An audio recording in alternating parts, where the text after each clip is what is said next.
I was working on these tablet computers, and then I got this other second bug. I got the neuroscience thing going. And the second one was I realized that in the future that everyone's going to have a personal computer that fits in their pocket. That would be the primary computing device for everybody. That you would be accessing a pocket-based computer more often than you'd be accessing anything else. And that this was inevitable, it was going to happen, but I could make it happen sooner, we could do a good job at it, and I got really excited about doing this. And so now I had these two passions. Like I wanted to do the mobile computing thing. And we'd say the future of personal computing was mobile computing. And then I had the neuroscience thing. And I had to decide what to do. So I said to myself, all right, I'll just go do the mobile computing thing for another 4 years. And I'm still young, I'll put the neuroscience thing off for a little bit longer. And this is where I ended up starting my first company. Now, I'm what you would call a reluctant entrepreneur. I've started four corporations. One was a nonprofit. I'm going to tell you about that too. So Tina mentioned 3, but I started 4. And each time I was reluctant to do it. Each time I really didn't want to do it. And I'll tell you, I'm not being honest about it. You'll see why. But so what happened was I started talking at industry conferences about the future of personal computing being mobile computing and how you can design these small things and what it's going to be like. And you got to imagine it was pretty hard back then because at that time there was no technology to do this. There was no good battery technology. There was no low-powered CPUs. There was no good small displays.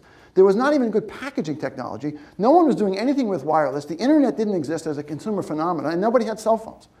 To say that we're going to build these mobile computers, that we're going to be doing all these things, we didn't even know what they were going to do yet because people weren't listening to music or watching movies on their computers at that time. It sounded kind of crazy, but I said, whatever's going to happen, it's going to happen. So anyway, I was approached by a couple of VCs, and they said, we'd like you to start a company. And you think, wow, wouldn't that be great? I said, oh, I don't want to do that. And the reason was because I saw a lot of other people start companies. You know what happened? They worked like dogs.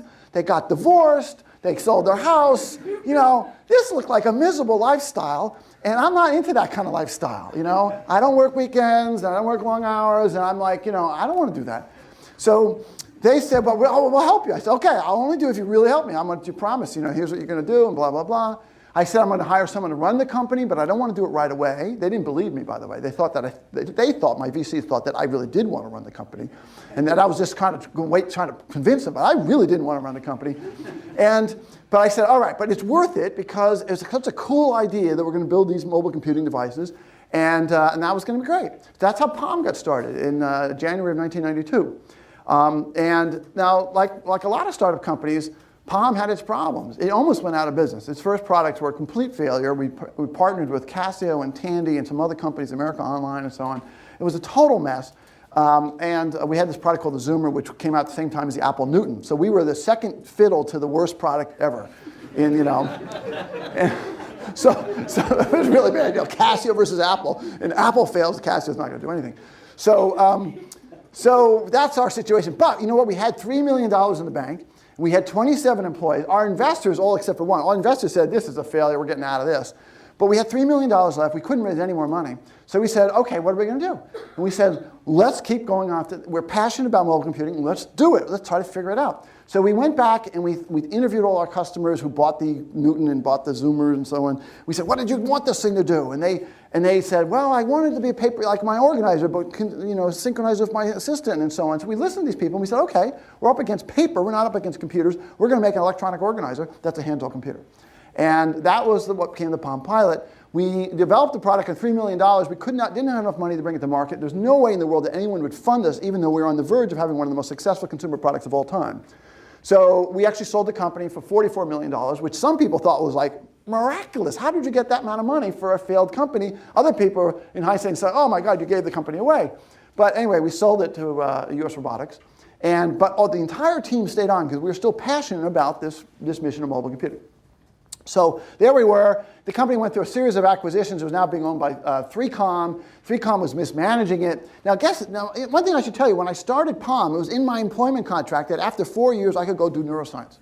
It's there. I have this book at home. When you do a founding of a company, they give you these books. You'll see if you ever found a company, a book with all the documents in it. Mine says I can work on neuroscience. So 4 years, we were into it. Palm was being very successful. I was now working part-time at 3Com/Palm, doing my neuroscience. And then we were having these sort of management difficulties with the senior managers at 3Com. And one day, my business partner, I forgot to mention, I did hire the CEO. Her name was Donna Dubinsky. And I hired her 6 months after we started Palm, and so I've been working with her for many years. Anyway, so one day Donna walks into my office and says, "Jeff, we just resigned." I said, "What do you mean we just resigned?" She says, "We just resigned." She says, "The two of us?" She said, "Yes." So now I was really mad at her for resigning from me. But you might not realize why. It took me a while to realize it. Because the reason we resigned, or she resigned, the reason I was mad is because we basically felt that Palm was going to fail under 3Com. It was going to be driven out into non-existence, and then we didn't want that to happen. So we were trying to argue that they spin the company out. They argued, we'll never spin the company out. This is Eric Benjamin. I will never spin this company out of 3Com. And we said, well, you're going to kill it then, therefore we have to leave. And we'll have to start a new company. So we basically resigned to start a new company, which was Handspring. Well, guess what? When you start a new company, you can't work part-time anymore. So my neuroscience dreams were like fading away from me. Well, the moment Donna walked in my office and said, "You just resigned," I'm like, "What do you mean? No." So I said, "Oh my God, I have to do another 4 years, right?" So okay, I'll do it. Actually, we agreed that I would work full-time for 2 years, and then I'd be able to start working part-time again.